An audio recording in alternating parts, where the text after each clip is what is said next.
આજનું વાતાવરણ જોઈને લાગે તો ગોપાલભાઈ ઇટાલિયાની જીત ફાઇનલ જ છે. તમે ત્રાહિમામ પોકારી રહ્યા છે.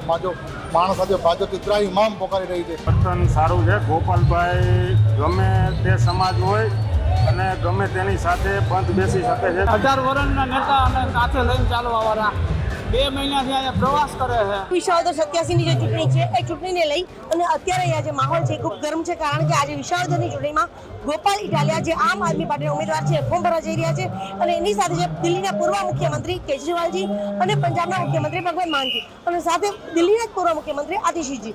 અને ત્યારે અહીંયા વિસાવદરની જે માહોલ છે એ ખૂબ ગરમ જોવા મળી રહ્યો છે. લોકોમાં ખૂબ ઉત્સાહ છે.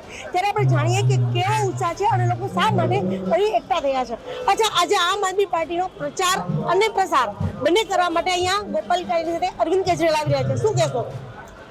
આજે ગોપાલભાઈ ઇટાલિયાનું ઉમેદવારી પત્ર રજૂ કરવાનું છે, એ માટે લોકોની સ્વયંભૂ ભીડ તમને અહીંયા જોવા મળે છે અને લોકો ગોપાલભાઈ ઇટાલિયાને જીતાવવા માટે આજ અહીં શક્તિ પ્રદર્શન કરેલ છે.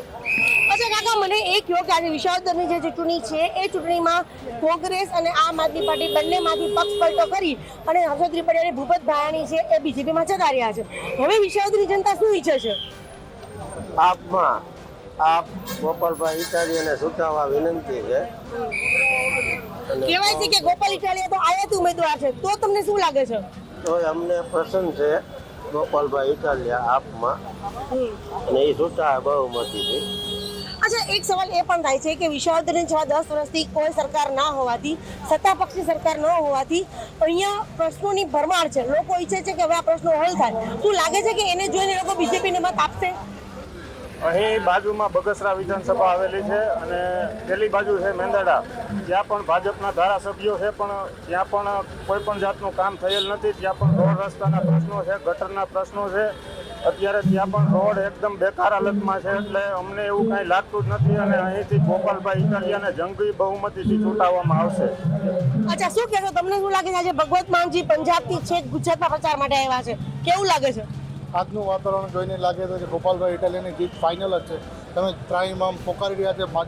માણસ સાથે ભાજપથી ત્રાહિમામ પોકારી રહી છે. તો ભાજપમાં આજે મત આપીને અમે તો આજે કોઈ જાતનું અમે કાંઈ કામ આગળ વધ્યું જ નથી. આ વખતે નવી સરકાર હતી અને અમે આજે ગોપાલભાઈ ઇટાલિયાને પ્રચંડ બહુમતી જીતાડવા માટે આજે રેલીમાં અમે ખૂબ જ આગળ વધીએ છીએ. અચ્છા, વિસાવદરના પ્રશ્નો એટલા બધા છે કે જેનો કોઈ હલ નીકળતો નથી. હવે ગોપાલ ઇટાલિયા તમને લાગે છે કે તમારી સમસ્યાનું સમાધાન ગોપાલ ઇટાલિયા કરી શકશે? આ ગોપાલ ઇટાલિયા આવશે એટલે અમારા રોડ રસ્તા અને સ્થાનિક પ્રશ્ન ઇકોઝોન છે કે ખેડૂતને લક્ષી કામ કરશે અમારા ગોપાલભાઈ ઇટાલિયા બીજેપી. અને છેલ્લા 2 મહિનાથી ગોપાલભાઈ ઇટાલિયા તમારી વચ્ચે છે, તમારી વચ્ચે પ્રજાના પ્રશ્નોને સાંભળી રહ્યા છે. તમારા પ્રશ્નોને સાંભળ્યા પછી ગોપાલભાઈનું વર્તન કેવું લાગે છે તમને? ગોપાલભાઈનું વર્તન સારું છે. ગોપાલભાઈ ગમે તે સમાજ હોય અને ગમે તેની સાથે બંધ બેસી શકે છે. ગોપાલભાઈ છે લોકોમાં હળીમળીને રહી શકે, લોકોના પ્રશ્નનું સોલ્યુશન કરી શકે એવું વ્યક્તિત્વ છે. અચ્છા, આખા ગુજરાતમાંથી આમ આદમી પાર્ટીને 5 સીટ મળી હતી અને હવે ફરી પાછી વિસાવદરની અંદર એક વખત આમ આદમી પાર્ટી જોર કરી રહી છે. શું લાગે છે કે આમ આદમી પાર્ટી વિસાવદરમાં જીતશે? ફાઇનલ જીત છે. એનું કારણ? ગોપાલભાઈ ઇટાલિયા ચહેરો સારો રહ્યો અને 18 વર્ષના નેતા અને સાથે લઈને ચાલવાવાળા 2 મહિનાથી અહીંયા પ્રવાસ કરે છે. અને પણ એક વખત આમ આદમી પાર્ટી પર ભરોસો મૂકેલી પ્રજા છે એ ફરી પાછો આમ આદમી પર ભરોસો મૂકશે? મૂકે બેન, ફાઇનલ મૂકે જ ને. એવું કાંઈ નથી. બાપથી દીકરે જુદા થઈ જતા હોય તો પછી પ્રસંગો પાછ નથી ભેગા થતા. તો આ તો ગોપાલભાઈ ચહેરો છે. હવે ગોપાલભાઈ થોડા ક્યાંય બાલટી મૂકીને જવાના છે કે પ્રજા ચોક્કસ ભરોસો મૂકશે. તો આ હતા આપણે વિસાવદરની જનતા કે જે ઈચ્છે છે કે ગોપાલ ઇટાલિયા જીતે અને તેમની સમસ્યાનું સમાધાન થાય. આશા રાખી કે આવનારી ચૂંટણીમાં આમ આદમી, બીજેપી કે કોંગ્રેસ કોઈ પણ જીતે, પણ જે જીતે એ વિસાવદરની જનતાના જે 10 વર્ષના પ્રશ્નો છે એને હલ કરવામાં ચોક્કસ ને ચોક્કસ કામ કરે. ભાર્ગવી જોશી, ગુજરાત તક, જુનાગઢ.